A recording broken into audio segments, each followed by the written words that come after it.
Spencer Bernard writes, I'm a recent subscriber to the show and watch it every day now. I'm a big fan of the original novel World War Z by Max Brooks and was excited when the rights were optioned by Brad Pitt's Plan B.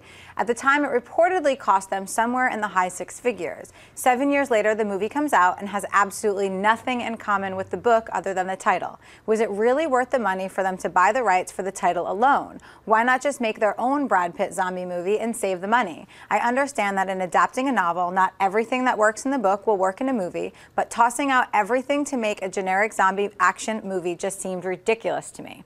Any insights to how this happened? Thanks again and keep up the good work.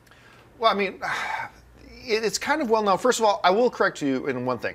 To say that the movie is nothing like the book is a bit of an exaggeration. Is it a big departure from the book? Absolutely. And also, there's a lot of people realize this and know this, is that they went through a lot of very extensive reshoots. Like almost the entire second half of the film, they just gutted after they finished it and reshot it completely with a different kind of story because it wasn't working as a film. And they went back and made it a much better movie.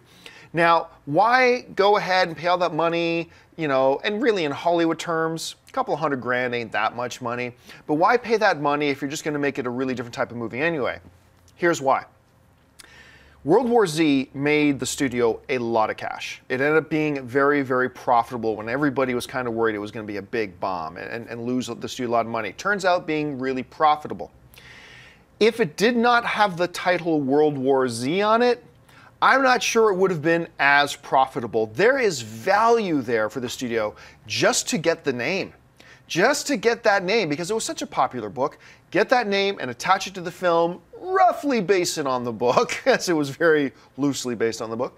And suddenly now you have a lot more brand recognition, more people become aware of it and can start anticipating it. So the amount of money they paid for the rights is insignificant next to the power of the force, or next to how much money, extra money they made because it was titled World War Z. It was very worth it for them.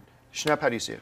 I see it. It's sort of like the way video cassettes and when you see a movie on DVD, it's like, you know, as seen in theaters. Mm-hmm. That's a selling point, as opposed to we just rushed this out. We don't even know who's in it, and you know, hey, check this out. It's sort of like a quality stamp. Yeah. So for movies, the quality stamp is usually from books. Yeah, based on the best-selling novel. Yeah. So to have that brings a certain prestige with it.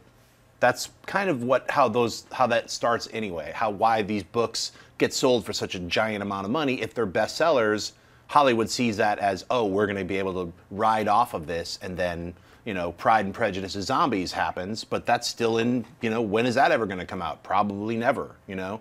I don't know if that movie will ever get made, but World War Z did get made. Yeah, it's not like the book at all. It's a complete departure, but zombies are in it, you know? And it's a world full of zombies, so it's technically kind of close. But. And anything in life, if you can spend $300,000 and that $300,000 you spend will make you $4 million, that's a value deal you make every time when you can. If you like this video, be sure to give it a thumbs up and don't forget to subscribe to AMC Movie News on YouTube.